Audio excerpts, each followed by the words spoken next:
राधे राधे दोस्तों हमारे चैनल पर आप सभी का स्वागत है। दोस्तों, इस चैनल को सब्सक्राइब नहीं किए हैं, चैनल को लाइक सब्सक्राइब जरूर कर ले। आज मैं फिर कृष्ण जी की एक और चमत्कार के बारे में कहानी सुनाने जा रहा हूँ। एक गांव में एक गरीब किसान का परिवार रहता था। माधव अपनी पत्नी साधिका के साथ खेती भी करता था। उसकी एक छोटी सी बेटी थी रचना। माधव भगवान कृष्ण का बहुत बड़ा भक्त था। एक दिन वह मंदिर गया तो रचना भी उनके साथ चली गई। मंदिर से वापस आने के बाद रचना ने अपने पिता से कहा, पिताजी, मंदिर में जो मूर्ति थी उस कितने अच्छे कपड़े पहने थे। हम तो हमेशा फटे पुराने कपड़े पहनते हैं। माधव ने कहा, बेटा, वो तो भगवान कृष्ण और राधा रानी की मूर्ति है। वहाँ मंदिर में तो बड़े बड़े सेठ बहुत सा पैसा दान में देते हैं, जिससे भगवान की पोशाक बनाई जाती है। रचना ने कहा, लेकिन पिताजी, भगवान के पास किस चीज की कमी है? अगली बार मैं दोबारा आपके साथ मंदिर चलूंगी और भगवान से हम सब के लिए अच्छे कपड़े मांगूंगी। साधिका, अच्छा ठीक है, मांग लेना। अब बहुत देर हो गई है, तुम सो जा। अगले दिन रचना अपनी माँ के साथ राधा कृष्ण के मंदिर पहुंची। रचना कहती है, भगवान हमें भी अच्छे अच्छे सुंदर कपड़े दो, गहने दो, खाने के लिए मिठाई और पकवान दो। आप तो मजे से यह सब खाते हो, लेकिन हमें कुछ नहीं मिलता है। साधिका बोली, बेटा, ऐसा नहीं कहते। जो मिल रहा है उसमें हमें खुश रहना चाहिए।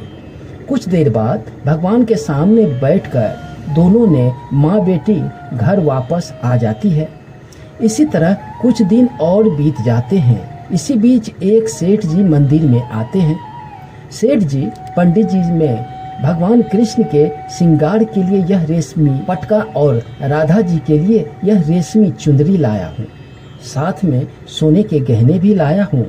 आप इनका श्रृंगार कर दीजिए, लेकिन ध्यान रहे कि इनकी रखवाली करना आपकी जिम्मेवारी है। पंडित जी ने कृष्ण जी की और राधा जी के वस्त्र बदलकर नए रेशमी वस्त्र पहना दी। कुछ देर बाद सेठ जी वापस चले गए और पुजारी भी पूजा करने में व्यस्त हो गए। इसी बीच राधिका और रचना दोनों मंदिर पहुंचते हैं। रचना कहती है, माँ देखो, कान्हा जी और राधा जी ने कितनी सुंदर पोशाक पहनी है, यह मुझे भी चाहिए। कहिए कि यह पोशाक कुछ देर के लिए हमें दे दे। राधिका कहती है, बेटा, ऐसा नहीं बोलते, भगवान नाराज हो जाते हैं। रचना बोलती है कि माँ, मुझे यही पोशाक चाहिए। राधा जी की चुंदरी कितनी अच्छी लग रही है। फिर पंडित जी, तुम दोनों यहाँ बैठकर क्या बातें कर रहे हो? कहीं गहने और कपड़े चुराने की मनसा तो नहीं? राधिका कहती है, नहीं पंडित जी, बच्ची है इसलिए जिद कर रही है। हम तो मंदिर में हर दिन पूजा करने आते हैं। पंडित जी कहते हैं, चलो भागो यहाँ से, मैं सब समझ रहा हूँ। सेठ जी ने सारी जिम्मेवारी मुझे दी है गहनों की रखवाली के लिए। यह कहकर पंडित जी माँ बेटी को मंदिर से निकाल देता है। शाम को जब माधव घर वापस आता है तो राधिका उसे सारी बात बताती है। माधव, तू चिंता मत कर, मैं कल जाकर पंडित जी से बात करूंगा। अगले दिन माधव, राधिका और रचना तीनों मंदिर पहुंच गए। वहां सेठ जी भी पूजा करने आए हुए थे। राधिका और रचना को देखकर पंडित ने सेठ जी से कहा, पंडित जी, सेठ जी, ये वही लोग हैं जो मंदिर में चोरी करने की योजना बना रहे थे। सेठ जी बोले, सुन बे माधव, आज के बाद तू यहाँ तेरी परिवार इस मंदिर के आसपास भी दिखाई नहीं देनी चाहिए। तुझे गांव से बाहर निकलवा दूंगा। माधव कहता है, अपने परिवार के साथ वह घर वापस आ जाता है। राधिका रोने लगती है। साधिका, भगवान क्या सिर्फ अमीरों की हैं? हम गरीबों के लिए तो मंदिर भी बंद हो गए।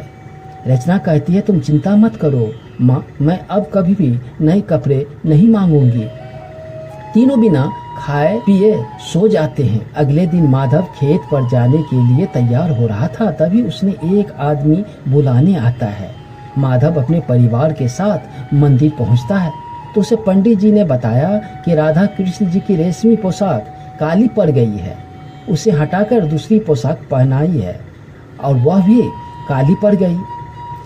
इसमें बहुत बड़ी गलती हो गई है, लगता है भगवान नाराज हो गए हैं। तभी रचना मंदिर के अंदर चली गई। रचना, भगवान जी मुझे माफ कर दीजिए, मेरे कारण आप नाराज मत होइए, मैं अब कभी भी आपकी पोशाक नहीं मांगूंगी। तभी राधा जी की चुनरी रचना के ऊपर आ गिरती है और वह रेशम की बन जाती है। यह देखकर सेठ जी ने कहा, कान्हा जी ने हमसे बहुत बड़ी गलती हो गई है, हमने आपकी नन्ही भक्त का अपमान किया है। उसके बाद राधा कृष्ण जी के कपड़े और आभूषण पहले के जैसे हो गए। माधव, आज से तुम्हारे परिवार का पूरा ध्यान मैं रखूंगा और इस बच्ची के लिए कपड़े, गहने और खाने पीने का सारा सामान मेरे घर से ही आएगा। यह सुनकर माधव और राधिका बहुत खुश हो गए। कान्हा जी ने स्वयं अपने वस्त्र हमें देकर हमारा जीवन धन्य कर दिया।